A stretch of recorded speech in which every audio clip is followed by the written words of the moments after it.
დღევანდელ ვიდეოში შევქმნით ვებსაიტს ნოლიდან. დავიწყოთ ვებსაიტის დიზაინის შექმნას Google Stitch-ის გამოყენებით და შემდეგ უკვე დიზაინის საშუალებით შევქმნით სრულფასოვან ვებსაიტს, რომელიც იქნება ჩემი AI-ის კურსების ვებსაიტი. პირველ რიგში დავიწყე კლოდთან ერთად ვებსაიტის brandbooks-ზე მუშაობა. საკმაოდ ბევრი მუშაობის შემდეგ, ეს მაგალითად პირველი ვერსია, რომელიც არც ისე არ მომეწონა, გავიარეთ რაღაცები, კლოდმაც რაღაცები მკითხა. შეიქმნა მეორე ვერსია, ამ დროს რაც სახელზე ვფიქრობდი ჯერ კიდე და ეს სახელია. ამის შემდეგ კიდევ უფრო დავხვეწე და საბოლოოდ მივიღეთ ესეთი მარტივი brandbook-ი, რომელშიც არის დიზაინ სისტემა, ფერები, ტიპოგრაფია და ასე შემდეგ. რა თქმა უნდა, ეს არის პროფესიონალურ დონეზე მიყვანილი brandbook-ი, თუმცა ჩვენი პირადი ვებსაიტისთვის და დამწყებებისთვის საკმარისია. brandbook-ის შექმნის შემდეგ გადავედი ისევ კლოდის ახალ ჩატში. აუხსენი ზოგადად რისი გაკეთება მინდოდა და რისი ვებსაიტი უნდა შემექმნა. აქვე გაჩვენებთ ცალკე მაქვს გაკეთებული AI კურსებისთვის პროექტი კლოდში და ამ პროექტში ვამატებ ყველა დოკუმენტს, რომლის გენერირებაშიც კლოდი მეხმარება. ამ ეტაპზე გავხსნით ისე ვებსაიტის ჩატი. ამ ჩატში გადავხედეთ ერთად brandbooks, დავფიქრდით იმაზე თუ რა გვერდები უნდა გქონოდა და საბოლოო ჯამში ამ ჩატს გამოვიყენებთ იმისთვის, რომ Google Stitch-ისთვის დავაწერინოთ პრომპტი. და ამ პრომპტის მეშვეობით Google Stitch-ი აგვიწყობს ვებსაიტის დიზაინს ჩვენი brandbook-ის მიხედვით. კლოდს უკვე აქვს ინფორმაცია ვებსაიტზე, რომელი გვერდები მინდა, თითოეულ გვერდზე რა ინფორმაცია მჭირდება.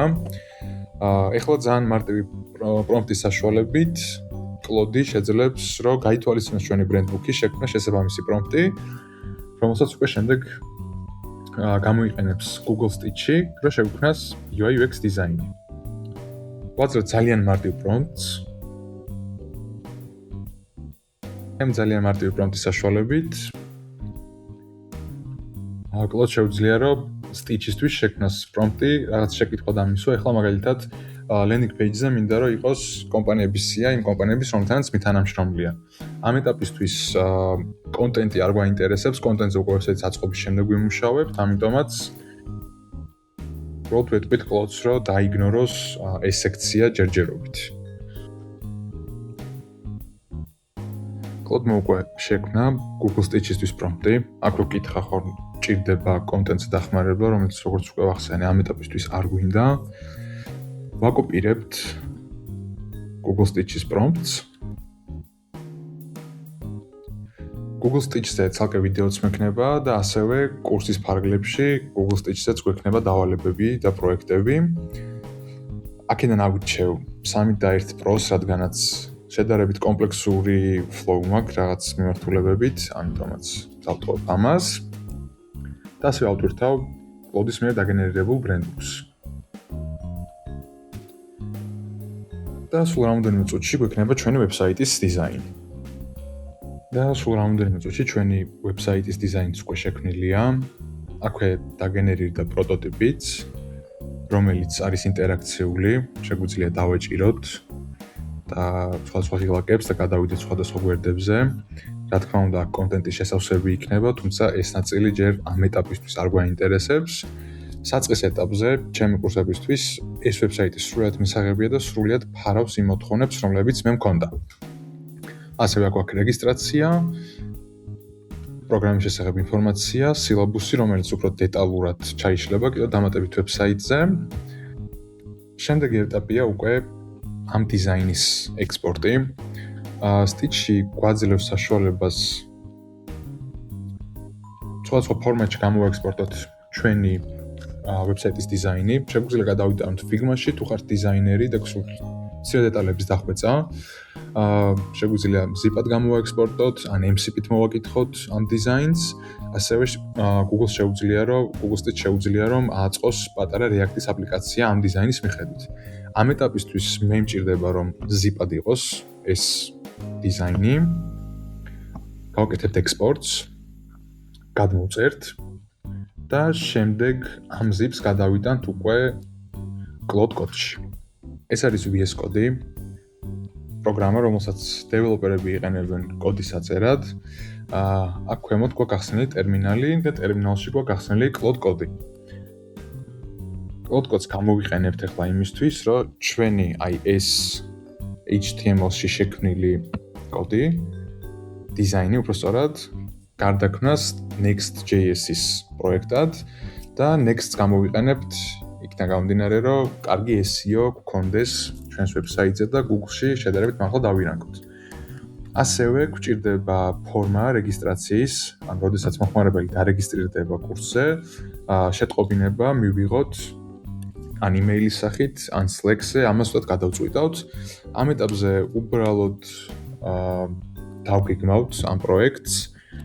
Cloud აქვს plan mode, რომელიც აი ესე გახსნათ შეიძლება ამ კომანდით. და Cloud Code-ს უბრალოდ ვეთქვით, რომ გადახედოს Stitch-დან წამოღებულ გვერდებს, შექმნას გეგმა, რომ ააწყოს Next.js-ით ჩვენი AI კურსის ვებსაიტი. და ძალიან მარტივი პრომპტი გვაქვს აქ. რეალურად ვთხოვთ Cloud Code-ს, რომ შექმნას ძალიან მარტივი front-end ვებსაიტი. ბაზაში შეინახოს ინფორმაცია, ის ინფორმაცია, რომელიც გვაქვს პირველ ეტაპის რეგისტრაციის დროს და შემდეგ ყოველი რეგისტრაციის დროს Slack-ში გამოგვიგზავნოს ნოტიფიკაცია. იქიდან გამომდინარე, რომ plan mode-ში ვართ ახლა, Cloud-ით აგეგმავს ყველა ნაბიჯს, რომელიც უნდა გაიაროს იმისთვის, რომ ეს ვებსაიტი საბოლოო ჯამში ააწყოს. ამ ეტაპზე როგორც ხედავთ, კითხულობს ყველა გვერდს და თითოეულ folder-ში არსებულ კოდს. ამის შემდეგ დაგეგმავს და მას შემდეგ რაც მორჩება დაგეგმვის პროცესი, დაიწყებს უკვე ვებსაიტზე მუშაობას. კოდმა უკვე დაწერა ჩვენ ვებსაიტის შექმნის გეგმა, რომელიც ასე გამოიყურება. ეხლა უბრალოდ დავეთანხმებით ამ ყველაფერს და Cloud უკვე დაიწყებს ამ ვებსაიტზე მუშაობას. დაველოდებით რამოდენიმე წუთი და ვნახოთ რას ააწყობს. აი ნელ-ნელა შექმნა უკვე Next.js-ი დაინსტალირა ჩვენ დირექტორიაში და ნელ-ნელა მიყვება თავისივე შედგენილ გეგმას. რამოდენიმე წუთში უკვე ვებსაიტი მზად იქნება და შემდეგ უკვე ჩვენ ვებსაიტს დავჰოსტავთ ძალიან მარტივად. ეს უკვე კურსის შიგნით გვექნება, იმიტომ რომ ცოტა ტექნიკური საკითხია და შეიძლება ვიდეოსთვის საინტერესო არ იყოს. ვებსაიტს Vercel-ზე დავჰოსტავთ და მანამდე ასევე მოგვიწევს Slack-ში პატარა აპლიკაციის შექმნა, რომ Slack-ში გამოგვიგზავნოს ნოტიფიკაციები. ესეთ Cloud-მა დაასრულა ვებსაიტზე მუშაობა. ეხლა ვნახავთ რა გამოვიდა.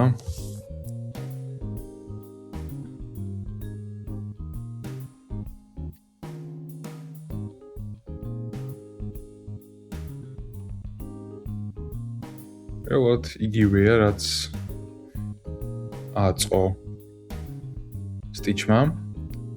აქვე გვაქვს ყველა გვერდი აბსოლუტურად. რამოდენიმე რაღაც არის დარჩენილი, მაგალითად ეს error handling-ი და ასე შემდეგ. სხვადასხვა გვერდები. პროგრამის გვერდიც გვაქვს თავისი state-ებით. საბოლოო ჯამში საკმაოდ კარგი შედეგია. იქიდან გამომდინარე, რომ ჩვენი ჩართულობა იყო დაახლოებით ჯამში მაქსიმუმ 9 საათი. შეიძლება ცოტა დიდი პერიოდი დაჭირდეს ვებსაიტის შექმნას, თუმცა რეალურად თქვენი ჩართულობა არის იმის დაახლოებით მეხუთედი, რაც საბოლოო ჯამში შეიძლება ვებსაიტის შექმნას დაჭირდეს. ანუ დაახლოებით 2-3 საათში შეგვიძლია თავისუფლად ვთქვათ, რომ თითქმის ყველა სირთულის ვებსაიტი გვექნება. რა თქმა უნდა, აქ არ არის სხვადასხვა ტიპის პლატფორმებზე საუბარია ჩვეულებრივ ვებსაიტზე, როგორც მაგალითად ეს არის.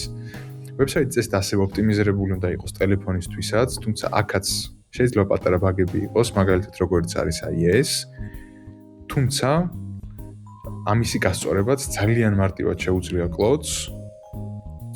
თუმცა ამ ეტაპისთვის ამას დროს არ დავუთმობ. დღეისთვის გეგმა არის, რომ უბრალოდ ეს ვებსაიტი დავჰოსტოთ. Vercel არის ესეთი პლატფორმა, სადაც შესაძლებელია Next.js-ის პროექტების დაჰოსტვა. Next.js-ი თვითონ არის ერთ-ერთი ფრეიმვორკი, რომელიც სწორედ Vercel-ის შექმნილია, ამიტომაც გამოვიყენებს ზუსტად ამ პლატფორმას. ჩემ საიტს პირველ რიგში ავიტან GitHub-ზე. შემდეგ უკვე ვერსაილიდან შეგვიძლია წამოვიღოთ ჩვენი GitHub-ის რეპოზიტორია ძალიან მარტივად. რამოდენიმე კლიკში შეგვიძლია ფაქტიურად ვებსაიტი გავუშვათ. ამას ფაქტიურად არც კოდის ცოდნა აღარ ჭირდება, ყველაფერი ასე თუ ისე ავტომატურ რეჟიმში კეთდება, რაც ძალიან გვიმარტივებს საქმეს იმ სიტუაციებში, როდესაც მაგალითად გვაქვს პატარა ბიზნესი, რომელიც გვინდა რომ განვავითაროთ. ყველა ბიზნესს ჭირდება მცირე ზომის ვებსაიტიც კი. რა თქმა უნდა, არის ამაზე უფრო მარტივი ვერსიებიც, როგორც არის მაგალითად იგივე Lovable ან bold.new. აქედანაც შესაძლებელია ამ ყველაფერს გაკეთება, თუმცა საბოლოო ჯამში ჩემი აზრით, ჩემი განმსახედიდან ეს პლატფორმები სამომავლოდ შეიძლება რაღაც შემზღუდველი ფაქტორი აღმოჩნდეს. ამიტომაც ჩემს შემთხვევაში იქნება გამოდე რაღაც პროგრამირების მართულებით გარკვეული გამოცდილება მაქვს. ამ სტეკს ვიყენებ ნებისმიერი ტიპის ვებსაიტის ან აპლიკაციის შესაქმნელად, რაზეც უფრო დეტალურად ვისაუბრებთ უკვე კურსების განმავლობაში. ამ შემთხვევაში ვებსაიტის გაშვების დროს, რაც მცირე ხარვეზე გქონდა, უბრალოდ დავაკოპირე ეს ერორი, ისევ კლოდკოდს ჩავუგდეთ, გაასწორებს, ახლიდან ავიტანთ პროექტს Git-ზე და შემდეგ უკვე გაიშვება ყველაფერი ისე როგორც საჭიროა. და ჩვენი ვებსაიტი უკვე დაჰოსტილია. ჯერჯერობით დომენი არ მაქვს ჩაბმული, თუმცა იმის შემდეგ, რაც უკვე აქ შევცვლი კონტენტს, დავამატებ სურათებს, სწორ ტექსტებს და ასე შემდეგ, დომენსაც ჩავაბავ და ამის შესახებ აუცილებლად გააგებინებთ ჩემს სხვა სოციალურ ქსელებში. ყველა სოციალური ქსელის ლინკი იქნება აღწერაში, გადადით, გამომიწერეთ, რათა არ გამოტოვოთ სიახლეები ხელოვნური ინტელექტის სამყაროში.